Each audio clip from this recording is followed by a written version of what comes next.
Hello and welcome to a review I've been kind of avoiding for several weeks. This is a game called Moonstone Tavern. Right now you're looking at a scaled up version just because it apparently will run better like this. The reason why I've been not looking forward to this review is because I was pretty sure I was going to have to give or not really recommend it. And we got this code nice or free from the developer, which was nice. So seemed like a good game. The concept is basically that a relative of yours has died, and so you've inherited this tavern, and you're gonna go run this tavern and improve it. And then there's some more stuff you can do. You can slowly fix up the tavern and stuff. But as you can see, the game gets and is a little bit framey. There are some recommendations that they have in the discussions tab on Steam if you go to that, but for $8, it's kind of an iffy thing for whether you want to do it. I think this was probably made in RPG Maker, or at least it looks like it a lot. So anyways, I'll play a little bit, and at the end I suppose I'll go over my thoughts. That was unpleasant. First time through a portal? Who said that? I did. Down here. First the magical portal and now a talking cat? Why do I feel that this day is going to be full of surprises? Well, I was sent here to take over this tavern. Apparently I was the only relation that could be found. My name is... Not sure. Let's go with that. Nice to meet you. I'm Balder, although your aunt used to call me Boo for short. Oh, you were my aunt's cat? I'm sorry for your loss. I never met her myself, but I hear she was very nice. Thank you, and yes, I was your aunt's familiar. Running a tavern can be a serious and dangerous business, especially this tavern. Oh, but I'm supposed to be taking over, and I don't have a familiar. Well, then we should get you one. Follow me. So, the cat essentially acts as your guide for the tutorial. Let's see here. There we go. Yep. And yes, that is as framey for me as it looks in the video. Maybe a little bit less, but yeah. Not really the most well optimized. I suspect that's what you'd call it. Anyway, these familiar stables, feel free to look around, blah blah blah. Okay, so look over here and we'll get our egg, our 2 eggs to get our familiars. Oh, she's gonna walk over here. I'm not sure how things work here where you're from, but this part of the world, most creatures are hatched from eggs, cats included. Wow, that's really odd. It was the ancient magician's fault.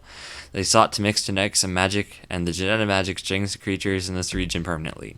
If you're interested in that sort of thing, we have all the equipment for genetic magic here at the tavern. That does sound interesting. Well, for now, let's just get you started with familiar. Here's a genetic magic egg. Hatch it open and see what you get. Press I to inventory, and yeah, so I go down to... where is it? I click on the egg. Where's the egg? Normally... there we go. Okay. Yes. I have a new familiar. Oh boy. What do we get? We got, looks like, yep, a bat. So now she'll tell us to go put it in the stable. Not sure really suits you. Here's another egg. We have one familiar at a time, so you'll need to store your current one in the stable before you hatch it. Only 2 stables are repaired, so you'll have to use one of those. Let's go down to number 1, though it's a bit further away. Store familiar. Yep, okay. Come up here. Current pet is in stable, 1 or 2. Hatch egg, see what you got. Okay. Inventory. Egg. Enter. I have a new familiar. What do we get? Some weird flower, I think. Well, I'm not sure it's any better, but you can swap familiars at any time. Each familiar is unique, and you'll become stronger the more you use it. There are around 50 hatchable familiars, some of which are quite fantastic. If you want to name your familiar, use the message board over there. I'm going to head back towards the tavern, Follow the pathway back and come south. I'll be waiting nearby. So that's one thing that's nice, I suppose. Not that the game is terrible, really, at the gameplay level. Like, I haven't ever seen another familiar, so they have put in a lot of work, like the same familiar twice. So they put in a lot of work in making this really nice, detailed game with a lot of variety and possibilities. Some of the stuff is new, like the dialogue there has changed a little bit since the preview build I had. And I've had this for about 3 weeks before it launched. Okay, anyways, I see you found your way. Good. The main exterior of the tavern, like at the stables, you'll notice a lot of things are in need of repair. I put up signposts near most things that need fixing with price estimates on. There are quite a few, I'm afraid. Follow me and we'll show you around. Hopefully we'll get stuck when the new day passes over in dialogue, and we'll see if that still skips it.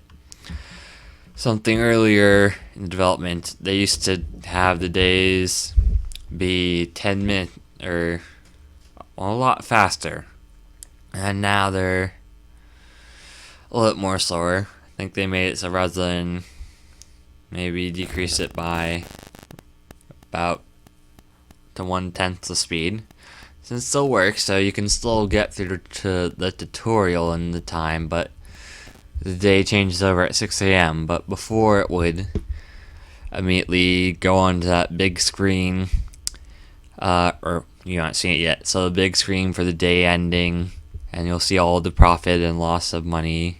You can see your health in the upper left and the money and all that. So you'd see that change, and it would skip whatever dialogue, so you'd be talking through here and trying to get through the tutorial with all the lag, but it's not as much of a problem now. Anyways, let's go on. Suspect if they'd use maybe a little bit more, might have taken a bit longer, if they'd use something more like Unity, less of a dedicated engine with more customization. They might have been able to set it so that that day-night cycle only starts after you get through some of the tutorial, but oh well. This was one of 4 hero cottages that are part of the tavern. If you repair them, you can have heroes permanently move here. That is especially handy if you're the adventuring sort, which I hope you are. You need to go out foraging regularly for supplies. Okay. You can see we have 0 silver, although at some point we'll have a total of we'll be given 100 for making food, I think, or something. Okay. Well, this is it. Moonstone Tavern. I'm going to head on in. Feel free to take a look around the outside before you do, although as I said, much of it is in desperate need of repairs. Meet me inside when you're ready. So yeah, the game isn't really a bad game. It's a good game. Do enjoy the idea of it. Like game, you are doing stuff. This is the first time I've tried running it in compatibility mode. Normally I was running the normal mode. It's not much better, but it's not much worse really either. What we have here on the desk left, you can check out. Well, here we are. The desk on the left is where you can check the tavern stats.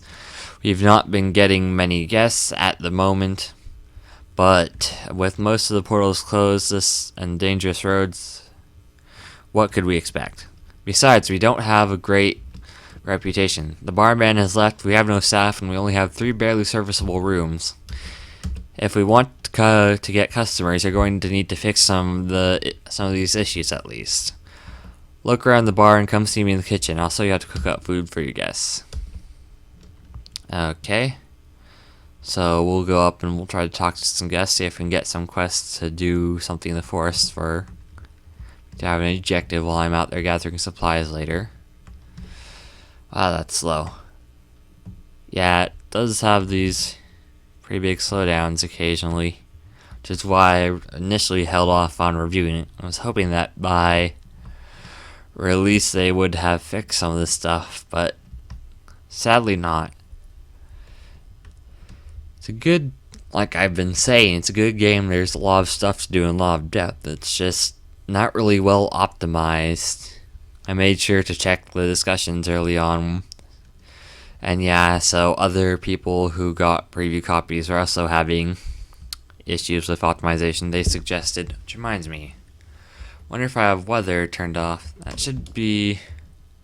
That's one of the things they suggested for helping with flag, and it didn't really make a difference from what I've seen. I don't know. Might help here. Okay. Wow, that's really slow. Open up Task Manager, see. No, it's not really using a whole lot of memory, so it's just the game itself. Okay, let's see here. Weather effects, let's turn those off. Hopefully that will toggle it off. Come on. Enter maybe. Game, I'm turning these effects off. Effects off. There we go. Okay. Now return to game. Any minute now. So yeah. Like I was saying, it's a good game. There's a lot to do, but with these problems, I would consider it practically unplayable. It's a good idea, and I'd hope that the developers will have improved and learned from this, and I'd recommend, if you like supporting projects just to support their ideas, then this might be one to do that. But for the game, I think they need to take some time to actually work a bit more on the game.